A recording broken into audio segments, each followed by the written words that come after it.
did that, I got a lot of opportunity to get to know myself. Like, oh, look at how hard you've been trying to prove yourself all the time. Look at Mhm. how many times I would step in myself to do something to prove how strong I was, or to even prove that I was stronger or smarter than him, simply because I feel like I'm having to do that every day of my life anyway, being a woman in today's day and age. I've proved Right. myself, right?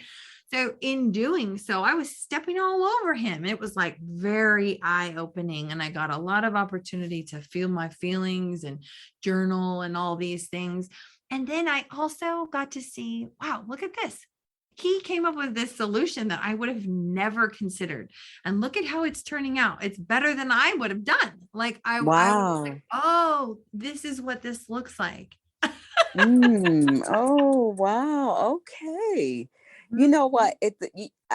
My eyes just came open, and that's why I think God just really connects people for Mm, various reasons in life, because I honestly never looked at it like that. Like I never, because I almost felt like, do I have to dumb myself down to mm, make you feel big? And right. I don't, maybe it's just the way it was just the way that particular relationship operated. And I was like, man, I'm going to have to go all the way back down to like third grade to make for him to shine, Mm, because he just had a lot of growing to do as well. So I think that's a different aspect of it.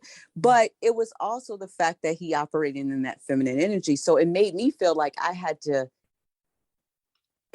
just become small. And mm, as you can see, I'm kind of like, I hate to use the term alpha because everybody says alpha when it comes to alpha female, and it scares people. But as you can see, I'm boisterous, I'm strong. I want to get in there and fix things. I do it for my profession and in my personal life with my kids. But as you stated before, and I know I'm jumping all over the place, but it's like you say you don't want a feminine man, but then when you get a strong man, you can't handle him either because right. it's too much. You get the Donald Uh-huh. Trump and it's like, you're too much. I can't take it. But then Yeah. you get the guy who's like, all right, I want my wife to be happy. I'm going to sit back and just let her do her thing and let her be free. And then he irritates you. So Yeah. like you said, it has to be how you're looking at it. We're doing something wrong here. Yeah.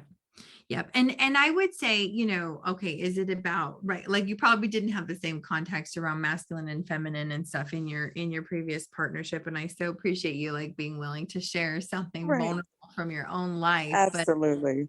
it's I think I had to let go too of my relationship even being a space where I was trying to prove myself. And I found so much Mm, joy there. So then that freed me up to go, oh, like honestly, I wouldn't have started my business if it hadn't been for this process that I went through. Cause it was like, okay, if I'm not looking to my husband to fulfill parts of me that I feel insecure about, and then I'm also not looking to my children to do that, then it's like, oh, like there's a lot in me that wants to be expressed. Maybe I could utilize these things in places where I'm needed, like, right. go out and help the world. Absolutely. Right. So then I no longer feel that discomfort when I step into the feminine in my partnership. Instead, I feel a great permission. It's like, oh, I have just worked my butt off all day today. And you want to, like, take care of me, or you just want to kick back and with the family, we watch some movies or something. I used to be all over that stuff. Like, we got to be doing things. We got to be, Right. Right. fixing up the house or working together or whatever, right? And Mhm. now there's nothing to prove. It's like, oh, I can just enjoy you. And I love Wow. this. And, like we just have fun together. Wow, wow. So it's like giving yourself permission just to Yeah. be in that feminine role, no Yep. matter who you're with, just giving yourself permission. And I think it really alleviates a lot of stress. As we all know, stress is like the number one killer for women, especially. And just giving ourselves that permission really alleviates that stress. Mm, And now here's the thing.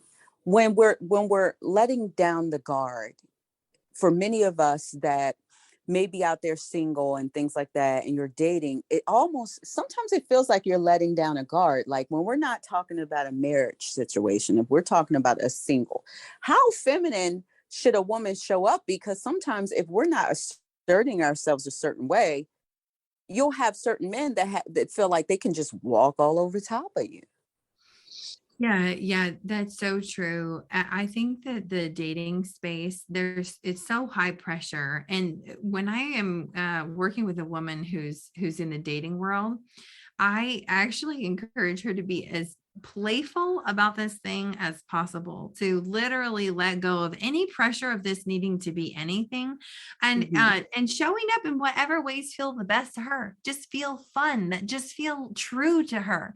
And if at any point in the date or in the relationship, they've been dating for a few months or whatever, it starts to feel like, oh, I don't like this, then she's so in tune with herself. It's like, Hmm. oh, okay, next. Right, right. There's not all this pressure. So then it's like, oh, wait, if this was just a game and I just get to show up and then I just literally only follow those nudges of my heart, like the things that feel most true to me, I only follow that. I don't follow a bunch of rules and whatever, just follow the nudges of my heart. Then she can't go wrong. That's It's like, true. oh, no, this relationship clearly is not serving. And so I'm out. Or she, finds like, wow, every time I'm around this person, some other part of my heart lights up. Um, Absolutely. I will say when you're operating from that space, and very feminine women, part of why I think they feel the dating scene can feel so dangerous is that and this is again another area where I'm maybe not the most popular opinion, but I Hmm. actually believe I believe personally in waiting until you're married to have sex. Right. And it's for more reasons than just religious, right? Religious aside, that if you are following the nudges of your heart and you have sex, the nudges of your heart are always going to tell you to go back to that person. That's It's true. like you start to kind of get bound because there are different hormones and things that are released, chemicals in your brain where you've automatic. And then if you look at energetically, I do energy healing and stuff as well in my work. And so energetically, you literally start to share parts of your spirit That's true.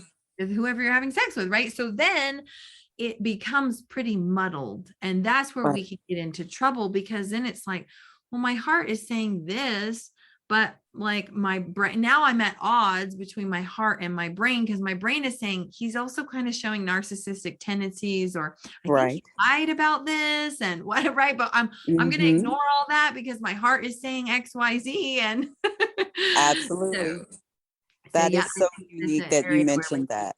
yeah, get to Oh, show wow. some prudence there. Oh, wow. And I'm glad that you mentioned the spiritual transfer. I'm like one of those I beat my listeners in the head with that, just that spiritual transfer that goes on, spiritual Mhm. transmitted diseases that we get from having sex with the wrong partner who's Mhm. suffering from the spirit of depression, or the spirit of, low self-esteem. And then you're wondering why every time you sleep with this man, you're vibrating on a low level. I talk a lot about that. Now, listen, I'm not going to hold you up, but I want to say this. I've noticed that you speak a lot about women deepening their intimacy. What does that mean? I'm just curious. What does that mean for us women to deepen our intimacy? I love that. So I define intimacy as into me see. So it starts with going inward. It starts with really knowing yourself, knowing Mm, knowing your emotions at a deeper level, knowing your desires at a deeper level, and then allowing your emotions and desires to kind of serve as a roadmap that points you, or like a compass that points you towards what you deeply value, what is okay. so truly meaningful to you, so that then you show up in the world and operate from a place of everything feels more fulfilling because you're operating from the things that are most meaningful to you. Hmm. And then when you do that, right, then you want to share that with somebody else. So That's then true. we have intimacy with another, which is the ability to deeply see into someone else, or be deeply seen and known by someone else. Wow. So really often we don't know what we don't know, right? Especially when it That's comes true. to relationships. my husband and I got married super young. And when you're dating and you're getting married, and we were doing all the things to just put our best foot forward, right? And I thought on my wedding day, for sure, this is the happiest I will ever be. This is like, this is the pinnacle of everything. And I mean, I was 20 and he was 22. We're Oh, baby. wow. And Oh. actually, I have a picture of our one of our wedding pictures right in front of me right now that I'm looking at. We Mhm. were so Oh. happy. And then things started to really unravel, because what we found was we didn't even know it. We really didn't know it, but we had more of a surface level connection. Um, Okay. there were parts of me that I believed, and again, unconsciously, I believed if someone knew these things of me, the way I think, the way I feel, things I've done, all of that is in there. If they really knew, there's no way they would love me. Wow. And my husband had the same story, different things, right? Different aspects of himself, but same story. And so we were trying to still show up in this. Now we're married, where you can't hide a dang thing. True. Still trying to be this version, right, of ourselves. And it felt so surfacey. And then, kind of layers to this, we unraveled. Both of us had addictions Okay. are a huge barrier to true intimacy or true connection, because that's another way that you're still trying to numb or push away parts of yourself that you think nobody would want, no, and you don't even want. Oh, absolutely. So we had addictions, and so then we reached this point where I was like, I cannot live like this anymore, and we separated for Wow. about 6 months. And we had Mm. 3 little kids at the time. I mean, we had a lot of kids early on, and our baby was 2 months old, and I asked CJ to move out. And then we really started working on that intimacy with ourselves. We didn't know that's Mm. what we were doing, right? And he's doing his own kind of work, right, in recovery with addictions and things, and I'm doing my own kind of work, and both of us are going to 12 steps in therapy and practically any resource we could get our hands on. And as we did that, and decided to move back in together, it was probably still another 2.5 years before we really knew that this marriage was going to work, and that we could actually sustain this thing. We Mm. would we would work on ourselves individually, then we would try to come back together, and we would just crash. And slowly over time, those times of trying to come back together, they would stick for longer, and then the next time it was Okay. even a little longer, right? Until one day I remember, and I can picture where I was sitting and everything. I remember looking over at my husband and saying, oh my gosh, this feels better than anything I have ever felt. I didn't know this kind of connection existed. Oh.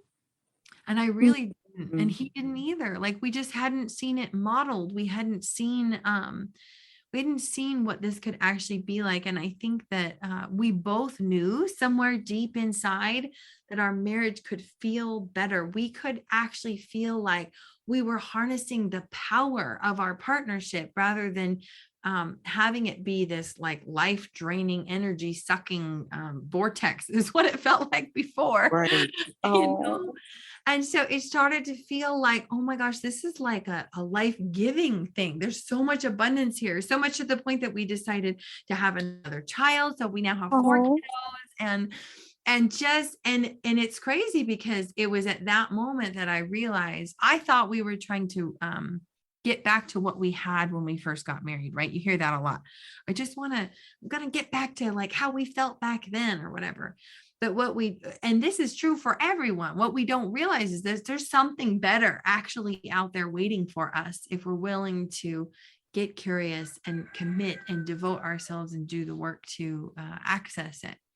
So that's what I Absolutely. mean when I say deepening intimacy. And does it include sex? 100%. Yes, it's amazing. Right. I was so triggered and locked up around sex from different pieces of my childhood, and Hmm. and then the dynamic of our partnership, and then even some aspects of the addictions that we were dealing with. I was so terrified and scared around sex and just locked up. Like, Right. and now I'm not at all. And we have such a beautiful sexual relationship as well. But it's many, many layers, right? And as you can tell from my story, it's an emotional